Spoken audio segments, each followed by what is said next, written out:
Rahmanirrahim. Assalamu alaikum. Now we are doing lab session 9B, and the objective for 9B is to construct a plan for a building and implement general or ambient lighting scheme on dialects. So start करते हैं। सबसे पहले हम dialects अपना और इसमें हम अब एक बिल्डिंग बनाने लगे और उसके बाद उसमें लाइटिंग भी करेंगे, ठीक है।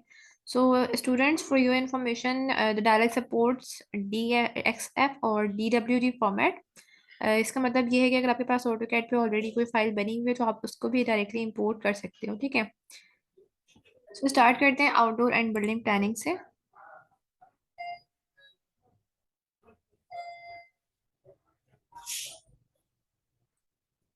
ठीक है, यहाँ पर आप जो भी बनाते जाएंगे उसका 2D और 3D वर्जन साथ साथ चेक कर सकते हैं। अच्छा क्लास टूल बार में आपको बताते चलूँ, यहाँ पर सबसे पहले आपके पास एक सेव का ऑप्शन है, then we are having an undo option. यहाँ से आप अनडू कर सकते हैं अपने किसी भी स्टेप को। देन यू कैन, इफ आपने अनडू गलती से कर दिया तो आप उसे रीडू कर सकते हो। इसके अंदर हम अच्छा हमारे पास कंस्ट्रक्शन है। कंस्ट्रक्शन का मतलब ये है कि हम अपनी पूरी बिल्डिंग को यहाँ पे कंस्ट्रक्ट कर सकते हैं, यानी कि हमारे पास दो ऑप्शन बेसिकली। आइदर ये कि आप ऑटोकैड से अपनी कोई बनी बनाई कैड की फाइल है, कोई बिल्डिंग है, कोई प्लान है, आप उसको इंपोर्ट करवा लो यहाँ, या अगर नहीं है तो आप यहाँ पे डायरेक्टली कंस्ट्रक्ट भी कर सकते हैं, ठीक है। इसके अलावा आपके पास नेक्स्ट में है लाइटिंग। लाइट्स के अंदर क्या होगा, अपने जब आप ड्राइंग कंप्लीट कर लोगे तो अपने ल्यूमिनर्स यानी कि अपने तमाम लाइट्स फिक्सचर्स यहाँ से आप अटैच कर रहे होगे, ठीक है। कैलकुलेशन ऑब्जेक्ट्स में क्या होगा भाई, आप जब अपनी सारी लाइट्स लगा चुके होगे तो आपको लक्स वगैरह कैलकुलेट करने हैं हर पर्टिकुलर सीट के, हर पर्टिकुलर रूम के, तो आप वो यहाँ से कैलकुलेट कर रहे होगे। फाइनली एक्सपोर्ट के अंदर आपके पास जो फाइल होगी वो एक्सपोर्ट होकर आ जाएगी, और मैन्युफैक्चरर्स के अंदर से आप अपने मैन्युफैक्चरर्स को सिलेक्ट कर सकते हो कि आप किस ब्रांड का या किस मैन्युफैक्चरर की पिक्चर्स को या लिमिनर्स को यूज कर रहे हो, ठीक है। तो फिलहाल हम स्टार्ट करते हैं बेसिक से, दैट इज कंस्ट्रक्शन। कंस्ट्रक्शन में हमारे पास सबसे पहले जो ऑप्शन है दिस इज प्लान। प्लान्स में हमारे पास है लोडिंग प्लान। अगर आपके पास कोई ऑटोकैड की फाइल मौजूद है तो आप वहां से इस अपनी अपनी जहाँ पे स्टोर किया होगा उसको लोडिंग प्लान में जाके लोड करवा लोगे, ठीक है। तो वो जो ड्राइंग होगी वो ऑटोमेटिकली यहाँ पर इंपोर्ट हो जाएगी। थोड़ा सा टाइम लगता है लेकिन आराम से हो जाएगा, लेकिन हम वो लैब 10 में करेंगे। फिलहाल हम ये जाकर अपनी ड्राइंग को खुद से किस तरह से बनाना है डायलॉग ईवो 8.1 पर वो सीख रहे हैं। तो स्टार्ट करते हैं हम यहाँ से साइड से, ठीक है। पहले हमारे पास इसके अंदर ऑप्शन है ड्रॉ न्यू बिल्डिंग का। तो इसका मतलब ये है कि हम यहाँ पे अपनी बिल्डिंग को ड्रॉ करने लगे। अच्छा एक बात और ये कि एक्टिव साइट का ऑप्शन भी हमारे पास है, एक्टिव यूटिलाइजेशन प्रोफाइल का ऑप्शन भी है। एक्टिव साइट का ऑप्शन में क्या है कि अगर आप चाहो तो साइट का नेम चेंज कर सकते हो। यहाँ बाय डिफॉल्ट साइट 1 लिखा हुआ है। आप चाहो तो अपनी बिल्डिंग के नाम के लिहाज से, लेट से आप एनडी यूनिवर्सिटी इलेक्ट्रिकल डिपार्टमेंट, ये किसी पर्टिकुलर बिल्डिंग आप लकी वन का कर रहे हो डिजाइन या कुछ भी कर रहे हो, आप यहाँ से नाम चेंज कर सकते हो। अच्छा इसके अलावा आप साथ में इसकी डिस्क्रिप्शन भी लिख सकते हो। आपकी ये सारी जो इन्फॉर्मेशन होगी, ये जो फाइनल आपके पास रिपोर्ट निकल कर आएगी वहां पर आपको नजर आ रही होगी, ठीक है। अच्छा इसके अलावा एक्टिव यूटिलाइजेशन प्रोफाइल के अंदर आपके पास क्या है, स्पेस और इसकी एप्लीकेशन आप एडिट कर सकते हो जाके। के अंदर जो है आपके पास ऑप्शन है मेंटेनेंस फैक्टर का। यूजुअली 0.8 रखते हैं लेकिन फिर भी आप यहाँ पर चेंज कर सकते हो मेंटेनेंस फैक्टर को, ठीक है। अच्छा इसके अलावा साइट अलाइनमेंट में आपके पास location, longitude, latitude, north alignment, time zone, सब कुछ आप डिपेंडिंग आप किस एरिया का, किस जगह का, कौन से अर्थ की प्लेस का कर रहे हो, ये सारा कुछ ये एडिट कर सकते हो जाके वहां पर, ठीक है। खैर यहाँ पर जो बाय डिफॉल्ट हुआ हुआ है मैं इसको ही रहने देती हूँ, लेकिन जब आप किसी क्लाइंट से प्रोजेक्ट लेते हो तो उसके अकॉर्डिंग आप अपनी डिग्रीज और सारी चीजें सेट कर रहे होते हो, ठीक है। अच्छा जब आप बिल्डिंग ड्रॉ करते हो तो देखते हैं क्या हो रहा है। सबसे पहले मैं एक यहाँ पे सिंपल रेक्टेंगुलर पोर्शन लूंगी और ये फिट में मैंने रखा हुआ है, ठीक है। 42 मैंने यहाँ पे इसकी लेंथ ले ली है, और 19 अप्रोक्सीमेटली 19 समथिंग मैं इसकी विड्थ ले चुकी हूँ, ठीक है। और इसको मैंने यहाँ से क्लोज कर दिया है। अच्छा जैसे ही आप ये ड्राइंग बनाते हो तो ऑटोमेटिकली आपके पास जो नेक्स्ट ऑप्शन आता है वो draw new room, draw new indoor contour, यानी कि रूम बनाने का ऑप्शन इसके अंदर ऑटोमेटिकली आ जाता है। तो लेकिन मैं फिलहाल आपको दिखाना ये चाह रही थी कि इसके अंदर मजीद कौन कौन से ऑप्शन थे बिल्डिंग के नीचे। बिल्डिंग के साथ साथ आपको यहाँ रेक्टेंगुलर, सर्कुलर या पॉलीगोनल फ्लोर एलिमेंट ऐड करने के ऑप्शन भी मिल रहे हैं, यानी कि आप फ्लोर एलिमेंट खुद से ऐड कर सकते हो। इसके अलावा यहाँ पे ड्रॉ नॉर्थ एरो का भी ऑप्शन है। इसका मतलब ये है कि अगर अब 2 क्लिक्स बेसिकली चाहिए होते हैं जिस डायरेक्शन में आपको रखना है, तो एक अगर मैं इस डायरेक्शन में रखना चाह रही हूँ अपने नॉर्थ एरो को, तो एक इस क्लिक और इस क्लिक से मेरे पास ये आप अगर आप यहाँ पर देखेंगे तो ये कंपास आ चुका है, ठीक है। डिपेंडिंग कि आपका जो कंपास है वो किस डायरेक्शन में आपको रखना है, आप इसको सेट कर सकते हो, ठीक है। अच्छा, ये यहाँ की चीजें कंप्लीट हो गई हैं। अब वापस चलते हैं, जो बिल्डिंग बनाने के बाद ऑटोमेटिकली ऑप्शन खुलता है वो ये था, ठीक है, ड्रॉ न्यू इंडोर कंटूर। तो कंटूर का मतलब ये है कि जस्ट मैं यहाँ पे इसकी थिकनेस डिफाइन कर रही हूँ कि आपकी जो आउटडोर या इंडोर कंटूर है आपने कितनी रखनी है। तो मैं अपनी मर्जी से यहाँ पे कुछ रैंडम रख रही हूँ।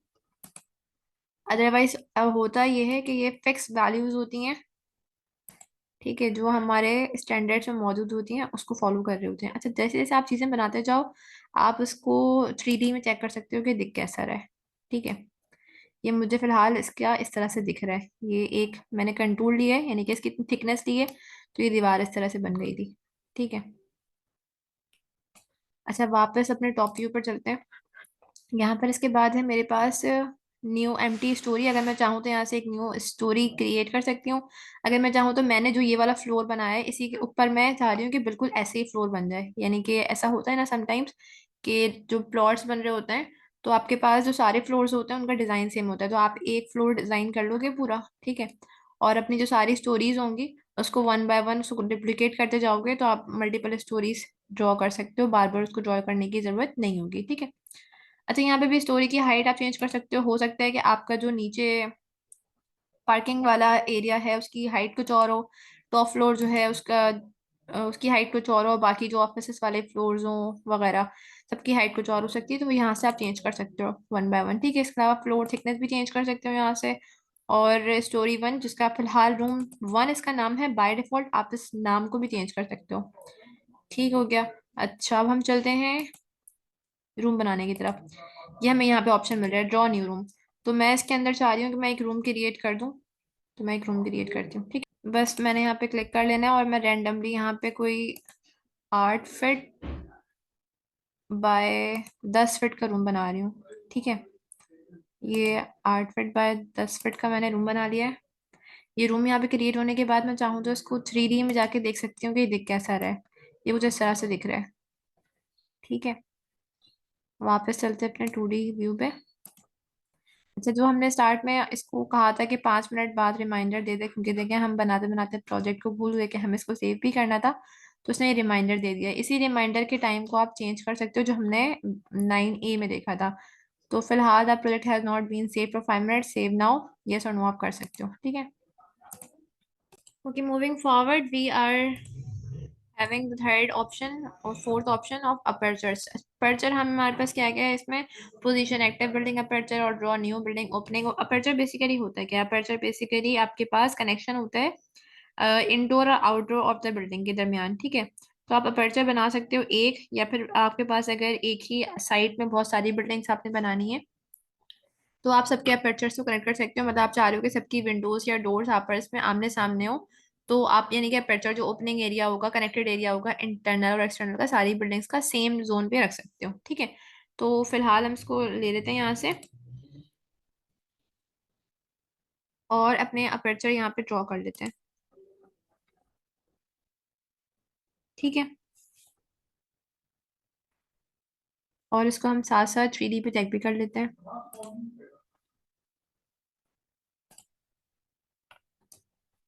तो कुछ ऐसी ओपनिंग आ चुकी है ये, ठीक है। अपर्चर की थिकनेस और इसकी लेंथ विड्थ भी आप चेंज कर सकते हो, आपको जितनी भी रखनी है।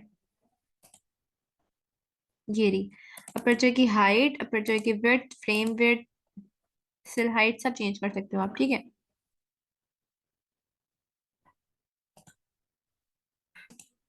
अच्छा, ये अपर्चर अगर आप कोई खिड़की रख रहे हो तो खिड़की की आपने हाइट कितनी रखनी है, विड्थ कितनी रखनी है, उसको आप सेट कर सकते हो। फ्रेम विड्थ कितना होना चाहिए। अगर आप चाह रहे हो कि यही अपर्चर एक दरवाजा बन जाए तो दरवाजे के लिए आपको उसकी हाइट लाजमी चेंज करनी होगी। इसको आप कर सकते हो, मे बी आपने बिल्डिंग की हाइट जो रखी थी उससे 7 फीट का दरवाजा रख लो, या जो भी आपको रखना है, ठीक है। आपके पास जो भी दरवाजे की हाइट आप रखना चाह रहे हो वो रख लो, तो वो उस तरह चेंज हो जाएगा ऊपर नीचे। ये देखें, ये ऊपर हो गया। आप चाह रहे हो कि नीचे से आए तो आप इसकी फ्रेम रेट या सिल हाइट, नीचे से सिल हाइट का मतलब नीचे से कितनी हाइट है, जिसे अगर मैं 0 कर दूं इसको, तो ये देख लें ये नीचे से आ चुका है। सिल हाइट का मतलब ये होता है कि फ्रॉम फ्लोर इसकी हाइट कितनी होनी चाहिए। अगर मैं इसको विंडो रख रही हूँ तो विंडो के लिए आपके पास फ्लोर से जितनी भी हाइट होनी चाहिए वो आप सेट कर दोगे। अगर आपको ये डोर बनाना है ऐसा अपर्चर को, तो आप इसको 0 पे सेट कर दोगे, तो इस तरह से कुछ दिख रहा है। ठीक है, ये दरवाजा बन चुका है। इस तरह से अपने तमाम अपर्चर, तमाम डोर, तमाम विंडोज आप यहाँ से सिलेक्ट कर सकते हो। तो उसके बाद हमारे पास जो नेक्स्ट ऑप्शन है, दिस इज फसाड एलिमेंट्स। तो मैं आपको बता दूं पहले कि फसाड होता क्या है। Basically facade refers to one side, usually the front of a building. सबसे जो सामने वाला हिस्सा होता है यूजुअली हम उसे ही फसाड रखते हैं। और इसमें जो तमाम डेकोरेशन होती है, ओवरऑल डिजाइन होती है बिल्डिंग का, इंटीग्रल पीस, इसको हम फसाड से रिप्रेजेंट कर रहे होते हैं। ठीक है, और इसके अंदर कोई भी कॉर्निक्स, आर्किट्रेव्स या फिर बिल्डिंग्स वगैरह हो सकती हैं इंक्लूडेड इसके अंदर। और डिपेंड करते हैं कि आपने क्या क्या इसमें ऐड करना है। फिलहाल हमने कोई असाइन नहीं किया है किसी को, तो यहाँ पर इसको हम स्किप कर रहे हैं। ठीक है, अच्छा आगे बढ़ते हैं। आगे हमारे पास है स्पेसेस। स्पेसेस में आप ड्रॉ रेक्टेंगुलर स्पेस, सर्कुलर और पॉलीगॉन यहाँ पे ड्रॉ कर सकते हो। तो लेट्स से मैं यहाँ पे एक रेक्टेंगुलर स्पेस ड्रॉ कर देती हूँ। ठीक है,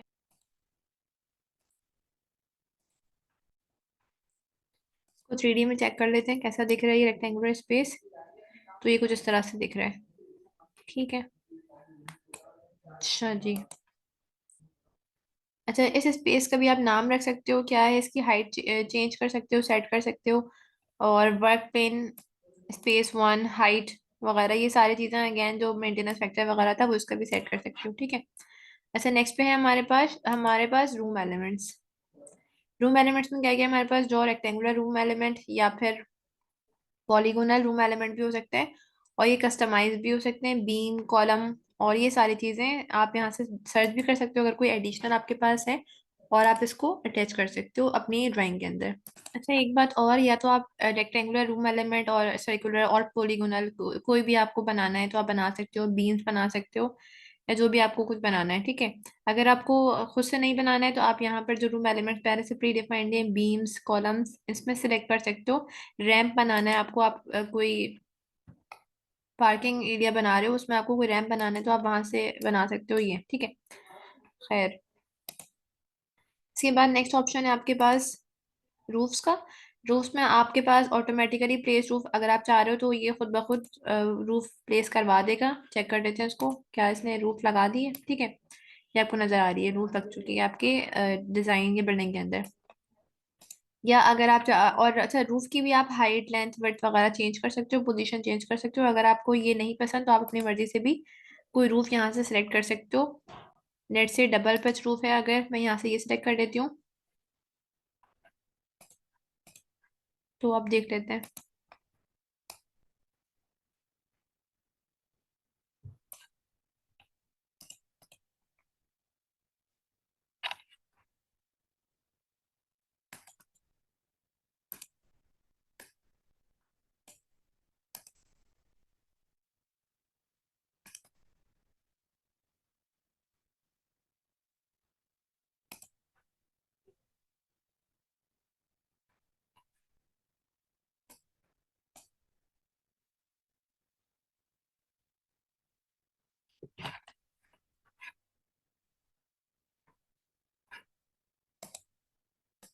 अच्छा, हम इसको फिलहाल इसी तरह रखेंगे, अपनी फ्लैट रूफ हमने लगा लिए।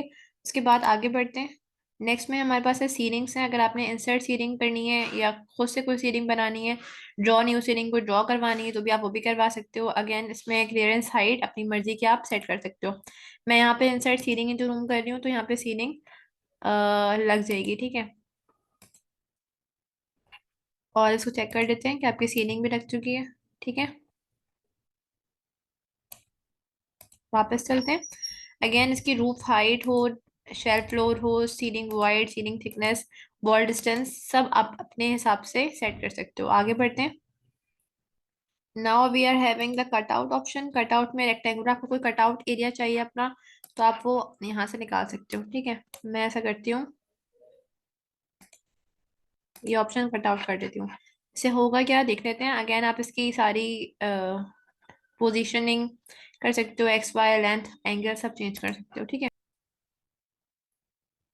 अच्छा इसके बाद हमारे पास ऑप्शन है फर्नीचर और ऑब्जेक्ट्स का। यहाँ पर जाके आप चाहो तो अपने फर्नीचर से अटैच कर सकते हो, या कोई ऑब्जेक्ट लाइन लाइन अरेंजमेंट लगानी है आपको, रेक्टेंगुलर अरेंजमेंट लगानी है ये आप लगा सकते हो, ठीक है।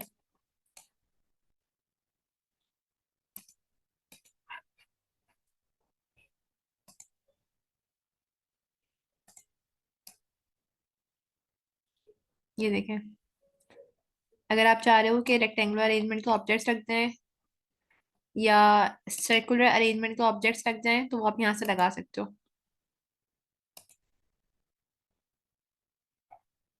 ऑब्जेक्ट की भी हाइट, विड्थ सब यहाँ से, कितने आपने प्रॉपर्टीज में आप देख लें कितने बाय कितने का रखना है। अगर आपने 3 बाय 3 का रखना है तो आप सिलेक्ट कर सकते हो यहाँ से ऑब्जेक्ट रखना क्या है, क्यूब रखना है या किसी और शेप का रखना है, स्क्वायर वगैरह रखना है तो वो भी चेंज कर सकते हो।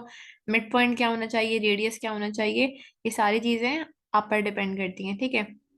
इसके अलावा हमारे पास है लाइन अरेंजमेंट, इंडिविजुअल कोई ऑब्जेक्ट रखना है, एक्सट्रूजन बॉडी रखनी है, कुछ ऑटोमेटिक अरेंजमेंट करवा दे स्पेसेस के लिए, रिप्लेस करना है किसी पर्टिकुलर ऑब्जेक्ट को या रिप्लेस सबको ही करना है तो भी आप वो करवा सकते हो, ठीक है। मैं फिलहाल इसको अंडू कर रही हूँ और सिर्फ 3 ऑब्जेक्ट रखते हैं, ठीक है। आगे बढ़ते हैं। मटेरियल्स हैं, मटेरियल्स में हमारे पास क्या है, अगर आपको पता है कि आपका जो रूम का मटेरियल है वो क्या होने वाला है तो आप वो पिक कर सकते हो और अपनी पूरी बिल्डिंग को एज इट इज डिजाइन कर सकते हो। इसके अलावा क्या है, कलर ऑफ द मटेरियल आपको पता है, टेक्सचर्स पता है आपको, रिफ्लेक्टेड्स पता है तो वो भी आप यहाँ से निकाल सकते हो। मटेरियल्स में आप कैटलॉग में भी अगर कोई मटेरियल्स पड़े होंगे तो वो भी देख सकते हो, ठीक है।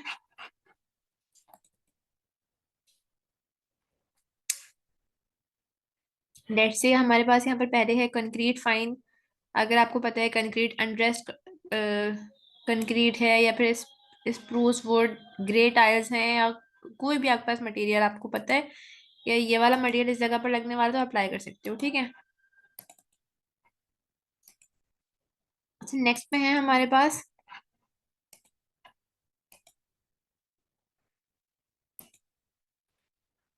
Help lines and labelling. यहाँ पर आपको रेफरेंस लाइन ड्रॉ करनी है, draw circular reference line, polygonal reference line या कर्विंग रेफरेंस लाइन। ये रेफरेंस ग्रिड ड्रॉ करना है वो ड्रॉ कर सकते हो। कोई आपको टेक्स्ट लिखना है अपनी ड्राइंग में वो मेंशन कर सकते हो आप यहाँ पे। कोई डायमेंशन लाइन ड्रॉ करवानी है तो वो भी ड्रॉ कर सकते हो। अच्छा, कॉपी और अरेंज करना है अगर किसी लाइन को किसी अरेंजमेंट को तो वो यहाँ से हो जाएगी। इसके बाद नेक्स्ट ऑप्शन है हमारे पास व्यूज का। व्यूज में आपके पास जो आपका पूरा व्यू है वो यहाँ से सेव हो जाएगा, इमेज की फॉर्म में भी सेव कर सकते हो बाय यूजिंग दिस ऑप्शन। उसके बाद हमारे पास है प्रोजेक्ट ओवरव्यू, यानी कि आपका जो पूरा प्रोजेक्ट है जितनी उसके अंदर बिल्डिंग्स लगाई, जितने ऑब्जेक्ट्स हैं, जितने भी आपने फ्लोर्स लगाए वो सब यहाँ पर आपको वन बाय वन नजर आ जाएंगे और उस पर क्लिक करके आप चेक कर सकते हो कि आपकी बिल्डिंग का फला जो ऑब्जेक्ट है वो कहाँ पर है या फला रूम कहाँ पर है, ठीक है। तो कंस्ट्रक्शन करने के बाद अब आपने डिजाइन कर लोगे अपनी बिल्डिंग को तो आ जाते हैं अपने लाइट्स की तरफ। लाइट लगाने लगे हैं अब हम। यहाँ पर आपने करना ये होता है कि यहाँ पर कोई फाइल अगर बाय डिफॉल्ट नहीं है तो इम्पोर्ट लिमिटेड फाइल में जाके जो भी आपने फाइल डाउनलोड की है जिस भी कंपनी की वो यहाँ से इंपोर्ट करवा लेते हैं। मैंने यहाँ पे इंपोर्ट करवा ली है एक फाइल, ठीक है। तो इसको सिलेक्ट कर लेते हैं और जैसी अरेंजमेंट चाहिए, रेक्टेंगुलर अरेंजमेंट चाहिए, पॉलीगोनल अरेंजमेंट चाहिए, सर्कुलर अरेंजमेंट चाहिए, डिपेंडिंग अपॉन योर रिक्वायरमेंट आप यहाँ पर अरेंजमेंट यहाँ पे सेट करवा दोगे, ठीक है। और ये लाइट्स लग जाएंगी इसके ऊपर। चेक कर लेते हैं कि ये 3D में किस तरह से दिख रहा है। ये देखें, इस अरेंजमेंट में ये सेट हो चुका है। अगर आप चाहें तो आप इसकी अरेंजमेंट चेंज भी कर सकते हैं, पॉलीगोनल भी कर सकते हैं, सर्कुलर भी कर सकते हैं, लाइन अरेंजमेंट भी कर सकते हैं और लाइट्स की टाइप भी चेंज कर सकते हैं। यहाँ पे किसी और तरह के फिक्सर भी यूज कर सकते हैं आप लोग, ठीक है। जैसे अगर आप आगे देखेंगे नीचे तो इसी अगर रेक्टेंगुलर अरेंजमेंट की ही बात करें तो इसके अंदर आपको यहाँ पर मजीद नजर आ रहे होंगे ग्रिड लाइंस कितने बाय कितने की, 8 बाय 4 के यहाँ पे रखे हुए हैं। आप इस 8 बाय 4 को चेंज भी कर सकते हो यहाँ पे अगर आप चाहो तो इस तरह से भी यहाँ पे चेंज कर सकते हो। अगर आपको रोटेट करवाना है रोटेट करने का भी यहाँ पे ऑप्शन मौजूद है, ठीक है। टारगेटेड लक्स कितना है, यहाँ पे 500 बाय डिफॉल्ट सेट है। अगर आपके किसी पर्टिकुलर रूम का पर्टिकुलर टारगेट लक्स लेवल का कुछ और है तो आप यहाँ से चेंज कर सकते हो, ठीक है। अच्छा, साथ में ये बता, ये एस्टिमेट कैलकुलेटर है। अगर आपने यहाँ पर टारगेट चेंज करना है अपना 600 करना है तो उसका मतलब ये होगा कि आपको नंबर ऑफ लाइट्स बढ़ानी पड़ेंगी। तो आप यहाँ से टारगेट भी चेंज करोगे और साथ में फिर नंबर ऑफ लाइट्स ही बढ़ा दोगे। और एस्टिमेट कैलकुलेटर में ये हो रहा होता है कि आपके पास टारगेट के हिसाब से जितना करंटली यहाँ पर लक्स आ रहा है वो भी यहाँ पे मेंशन है। जैसे यहाँ पे फॉर दिस पर्टिकुलर बिल्डिंग इस अरेंजमेंट के बाद आपके पास 373 लक्स आ रहा है। ठीक है, अगर आपको ये एक्सेप्टेबल नहीं है तो आप इसकी अरेंजमेंट चेंज कर सकते हो, उसमें मजीद लाइट्स बढ़ा सकते हो। ठीक है। अच्छा, ये लाइट सेट करने के बाद नेक्स्ट आपके पास जो ऑप्शन है दिस इज लैम्प्स। अगर आपको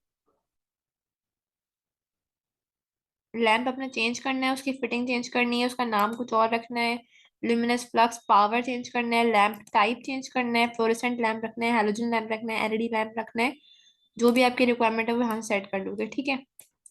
और स्पेक्ट्रम भी आप यहाँ चेंज कर सकते हो, यहाँ से कलर चेंज कर सकते हो।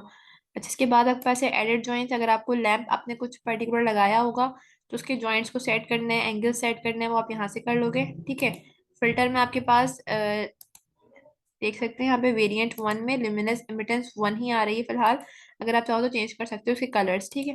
मैन्युफैक्चरर कुछ और रख सकते हो, नाम कुछ और हो सकता है इसका। Next is light scenes.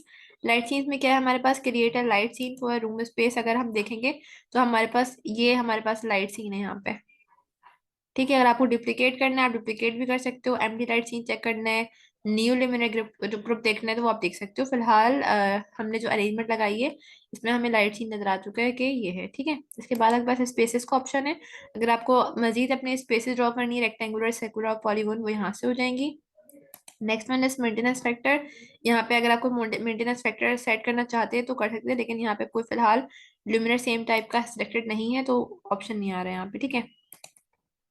अच्छा, इसके अलावा हमारे पास एनर्जी कंजम्पशन है कि कितनी एनर्जी कंज्यूम हो रही है, तो यहाँ पर डिटेक्ट हो जाएगी कंजम्पशन कितने किलोवाट आवर जब हम इसको रन करवाएंगे तो ये हो जाएगी। ठीक है।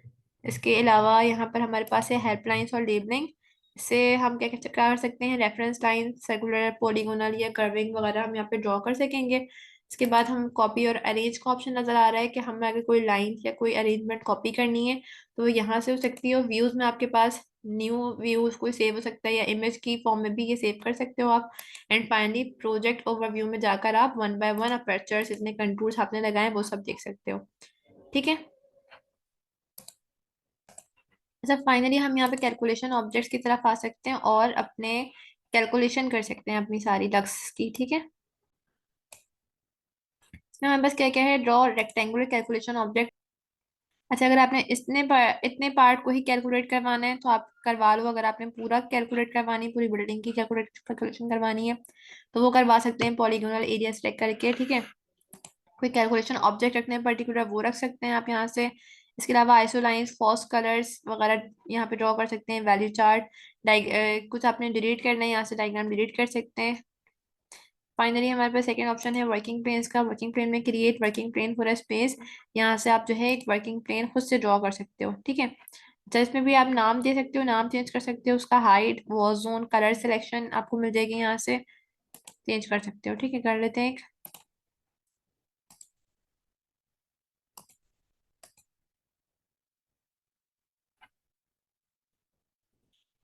Next one is work areas. By using this, you can draw rectangular, polygonal और calculation objects. उसके बाद हमारे पास एरिया ऑफ एक्टिविटी है, वो आप ड्रॉ कर सकते हो। स्क्वायर एरिया है, पॉलीगोनल एरिया, जितना भी आपने एरिया ऑफ एक्टिविटी ड्रॉ करना है। उसके अलावा हमारे पास है रूम मेन सरफेसेस, जिसमें आप automatically select room main surfaces कर सकते हो। सिलेक्ट रूम मेन सरफेसेस कर सकते हो। अगर आपने ऑटोमेटिकली करवाना है तो ऑटोमेटिकली करवा लो उसके अंदर। अदरवाइज अगर आपने कोई पर्टिकुलर एरिया सेलेक्ट करवाना है तो वो जिस तरह हमने फिलहाल ऑटोमेटिक करवाए तो ये आपके पास ऑटोमेटिकली सिलेक्ट हो चुका है। ठीक है। अच्छा, और क्या चीजें आपके पास, हेडलाइंस एंड लेबलिंग्स हैं। यहाँ पे आप रेफरेंस लाइन ड्रॉ कर सकते हो, कोई टेक्स्ट लिखना है वो लिख सकते हो। इसके अलावा कॉपी अरेंज वाला ऑप्शन पुराना है यहाँ पे, व्यूज वाला ऑप्शन भी पुराना है, और प्रोजेक्ट ओवरव्यू भी आपको बिल्कुल पहले की तरह यहाँ पे भी मिल जाएगा। ठीक है, सबका एक्सपोर्ट करते हैं हम। जब हम यहाँ से सारा अपना डाटा एक्सपोर्ट कर रहे होंगे,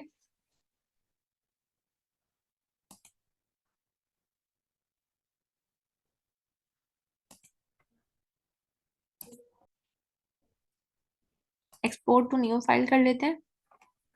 तो ये प्रोजेक्ट जीरो के नाम से बाय डिफॉल्ट सेव हो गया है। ठीक है।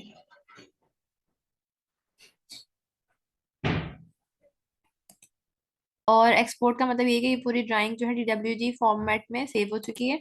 अच्छा, अगर आपने इसकी डॉक्यूमेंटेशन देखनी है तो डॉक्यूमेंटेशन देखने के लिए अगर आपको सिंगल रूम की देखनी है, टेक्निकल प्लानर की देखनी है, build as a building owner देखनी है, तो वो यहाँ से आपको तीनों ऑप्शंस मिल जाएंगे। यहाँ पे ये लोड हो रहा है फिलहाल। अच्छा, ये डायरेक्ट की फाइल आ चुकी है। इसमें आपके पास कितने आपने लाइट्स यूज की हैं वो आपको मिल गया है, कितनी पावर थी, कितने इसकी टोटल डिमिनरीज कितनी थी, वो सारी इंफॉर्मेशन आपको यूजिंग दिस फाइल देख सकते हैं। ठीक है।